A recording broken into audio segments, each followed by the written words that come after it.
Okay, there have been a couple of questions within the group about reducing the bulk and inseams and going over thicker areas.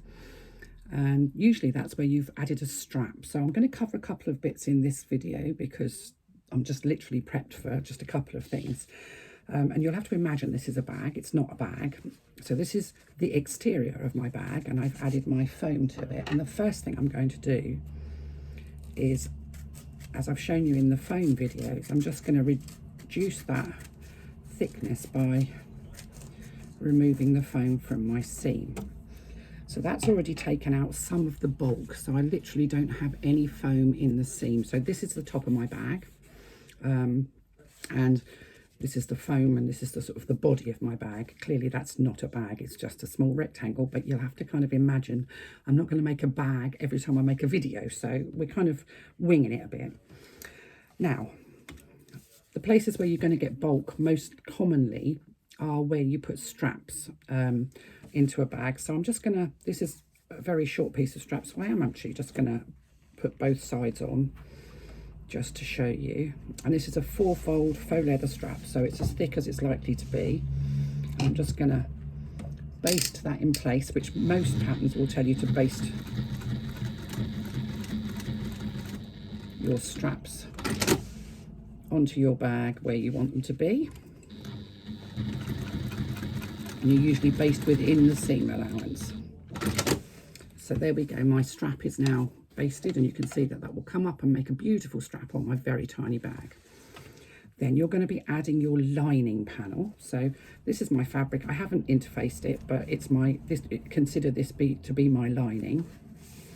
And I'm just going to attach my lining. And there's going to be that area where you're suddenly going over not only the lining and the exterior fabric, but you're also going to be going over that strap. And there's a,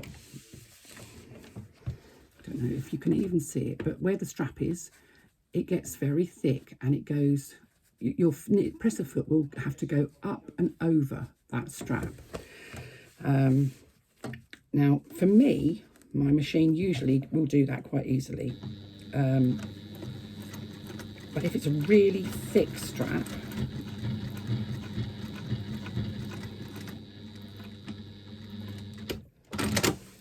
yeah, you see now that's stitched across the strap without any bother at all.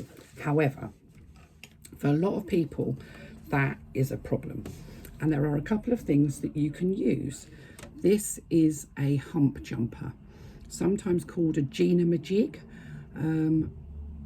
but it's that I've always known it as a hump jumper. This is a cheap and cheerful thing that came from eBay. I think it cost me literally a couple of pounds.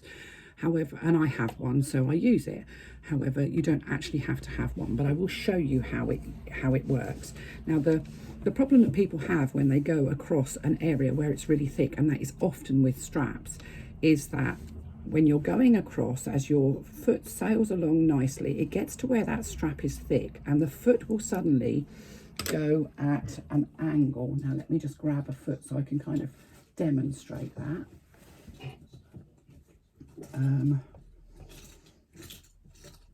Hundreds of feet, and I couldn't find one. So you'll be sailing along nicely with your foot nice and flat. You get to where that strap is, and suddenly your foot will go like that because it's going up and over a hump. That's why we call them hump jumpers. So it's going up and over a hump. Now, that point where it goes like that, or indeed the other end where it goes like that, to get over that hump, are where you're going to find you get often skipped stitches. So it's when your foot is not sitting flat and level with your base of your machine, is where you find you get skip stitches. So your foot will go an angle one way or an angle the other way as it goes over that area of thickness. Now, that could be a strap, it might even be a pocket, a pleat in the bottom of a bag, or any area where you've just gone from an area where you've got consistent layers to somewhere where you've got a lot of layers. Your foot will tilt slightly, either up or down, and that's when you're going to get skip stitches. Your foot needs to be flat to get good stitching. So let's just, come unthreaded. Let's just have a look at how we use a hump jumper.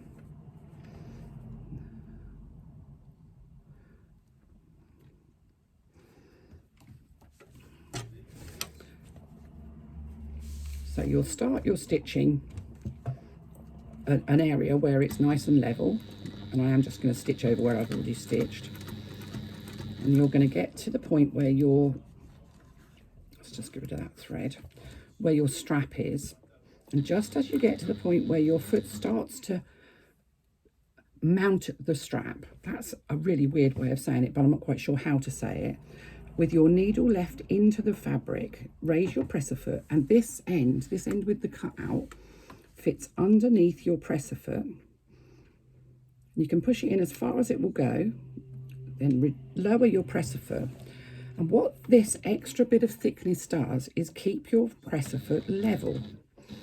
And you can literally carry on stitching. Your presser foot will not go at an angle.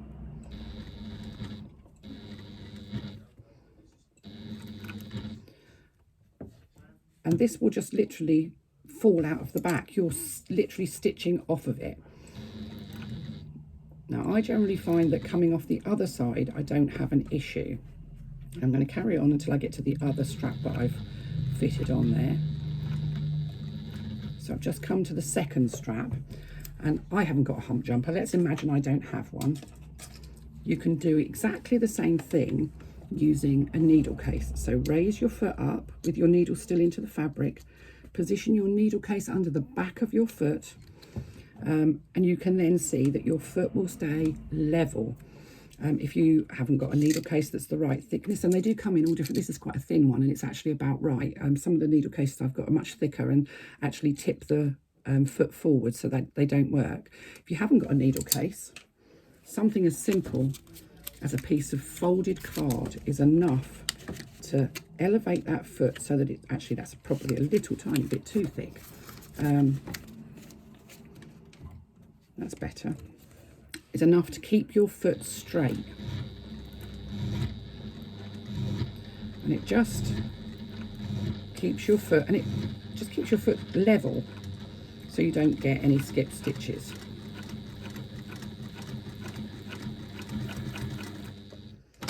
So there we go. That's how to use a hump jumper. Now we still have the issue with, there's a lot of bulk here. So you've got the lining fabric, you've got the exterior fabric, you've got the very ends of your straps. So when you're folding this over to make your bag, so your lining will be on the inside and your exterior fabric, and I'm using faux because faux is thick. So generally speaking, you would, this is when this would arise more commonly.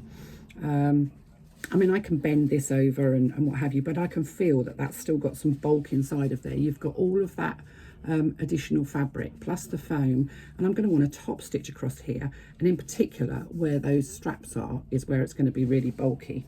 So what I like to do is I'm going to grade those seams. So rather than just leaving all of that seam allowance as it is, I'm going to take my faux leather and I'm going to reduce the bulk in that part of the seam down by approximately half. So I've already reduced my foam, and now I'm just going to reduce my faux leather. So you can see now that this is my lining fabric, but this is my faux leather, and I usually grade with faux leather simply because I know it's not going to fray. If you take your seam allowance on your fabric, your lining part too close to the stitching, it will destabilize the fabric, and you'll find that your lining fabric will pull away on the inside of your bag over time. But just reducing the bulk of that piece will make a huge difference. So I'm now going to pull my lining fabric to the back again. This would be after you've turned your bag. Obviously this isn't a bag, so I'm not turning it. And it still feels quite bulky, even though I've taken some of that away. Now I like to give it a good press. Now if you're using faux leather, obviously you've got to be careful pressing on the outside, but you can press on the inside. Just be careful if you've used a faux leather strap that you don't catch the faux leather strap.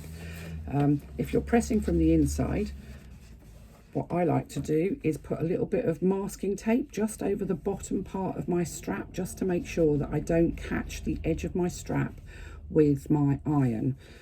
So a little tiny bit of masking tape just at the bottom part there just means that if the iron does somehow manage to skim the bottom, you don't take the facing off of your faux leather. It's really annoying when you've got to that point of the bag where you're just about to top stitch and you mess up your straps because you've popped your iron on. Do be careful with an iron on faux leather. It can be pressed, but it needs to be pressed from the back, not from the front. So that looks pretty okay, but it's still quite bulky. Enter the bag maker's friend. Now I'm not going to start whacking this, because if I do, then the camera will start jumping about and the noise will be horrendous.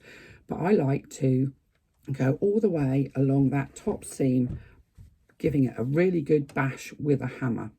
And I use a rubber mallet, and I use a white rubber mallet because black rubber mallets will leave black rubber marks on your work. I do not use a metal hammer because a metal hammer will sometimes make dents in your faux leather or in your fabric that just never come out. So a large white rubber mallet, and I have a rubber mallet that is specifically for it. It's not one out of the shed, because the ones in the shed tend to be covered in all sorts of detritus and you end up with whatever's on the mallet on your fabric.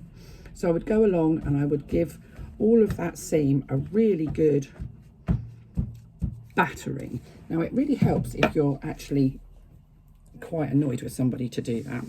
And then I would top stitch. Now I'm just going to increase my stitch length.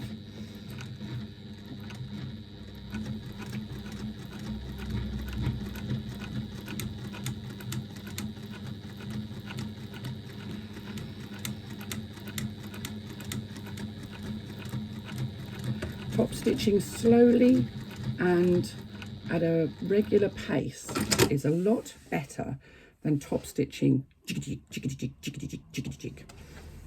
and you can see that that is now beautifully top stitched. I don't have too much bulk in that top of my bag. My handle is secured beautifully because it's got several layers of stitching across on the inside. I've got purple thread in my bobbin, which doesn't ideally suit my rather leery fabric, but you can see that's reduced the bulk at the top there quite a lot because we've taken out excess fabric and we've taken out excess foam. So that's and that's can be used basically anywhere where there's thickness.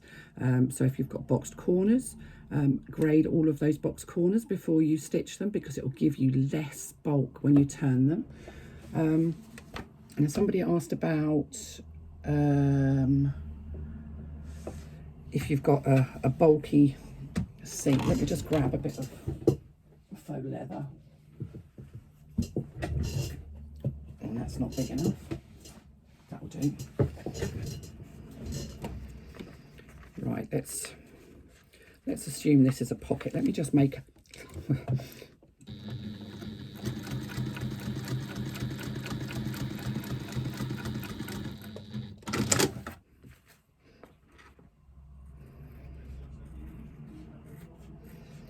somebody said about doing a seam next to something that was, I haven't actually managed to stitch that, not quite sure why, probably because it's on a very long stitch length.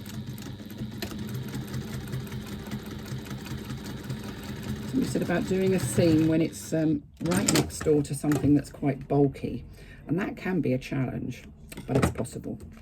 Now let me just sew this fake pocket onto the front of my fake bag.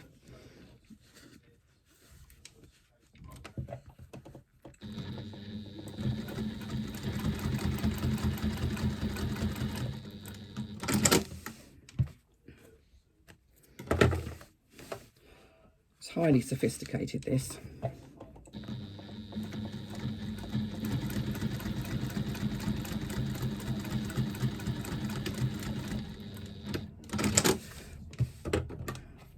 Okay, so let's just get rid of that bottom bit because I don't need all of that. So here we go. Forget about the fact the lining's on there. We've got a pocket on the front of our bag and we need to stitch a seam down here and we're very close to the edge of that pocket. Now, obviously our hump jumper is not going to work because it only works for lumps and humps that are in front of us rather than beside us. So what can we use to help us do that? This is a compensating foot, and I think you can probably see one side of it is slightly lower than the other. So you can use a compensating foot whereby it will, let me just lift this up and it will show you. The bit that's lower will sit on the lower part of your fabric, and the bit that's higher will sit on the higher part of your fabric. So that's a really great way to do pockets, to stitch pockets on. It's also quite cool if you're not sure that you can top stitch straight, because you can butt that compensating bit up against the edge of your fabric. So let me just, if I show you from reverse, you can see that the edge is there, and as you stitch, the other half of the foot goes perfectly straight because it's got, effectively, it's got a guide. And it means that you can top stitch perfectly straightly. And you can get these, this is a metal one. I also have a Teflon foot, and compensating foots come in compensating feet come in different widths. This one is a 1/4 inch, this one is an 1/8 of an inch, and it's basically the distance between that opening in the middle. Sorry, that sun is shining through. Let me just move that. I'm complaining about sunshine, that's at first. The width, the measurement that they give you when they say a 1/4 inch compensating foot or an 1/8 of an inch compensating foot, is the distance between the central gap, so this gap here, and the edge of this elevated bit. It's not so easy to see on this foot because it's white. On this foot it shows a little bit better. You can see that there's actually a raised area or a lower area on there.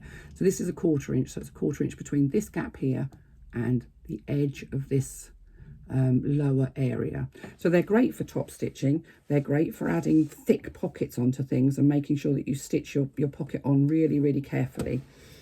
However, what we were talking about was the idea of a seam here next door to something thick, that your foot is half on the thick area and half on the thin area. And that's really easy to compensate for. You don't, because your foot will be at a tilt almost at an angle that way rather than an angle that way or that way. All you need to do is add an extra layer on the other side of your foot, so that your foot, if you've got half of your foot on the pocket and half of your foot off of the pocket, if you add just a bit of folded fabric at the same width as the pocket that you're doing, and you're going to stitch down between the folded fabric and the pocket, and that will keep your foot level that way. If you've got one half of your foot on a thick pocket and one half off, your foot will go like that, and you will get skip stitches. Even a well secured foot will sometimes tilt that way because of the bulk that you're sewing through. What you need to do is figure out how thick if you've got a very thick pocket, use similar fabric and just fold it up, just to give you that extra little bit of layer that you're going to put on the other side of your stitching. So on the other side of your foot, so your foot will sail across the edge of your pocket and across your extra bit of padding and do your line of stitching between the two. So that's how I compensate from left to right and also from top to bottom. So we have a hump jumper, a needle case, or a piece of folded card, so that you can put that behind your foot, so that your foot doesn't tilt that way or that way. And we have a rolled up piece of fabric to go beside your foot, so that your foot will run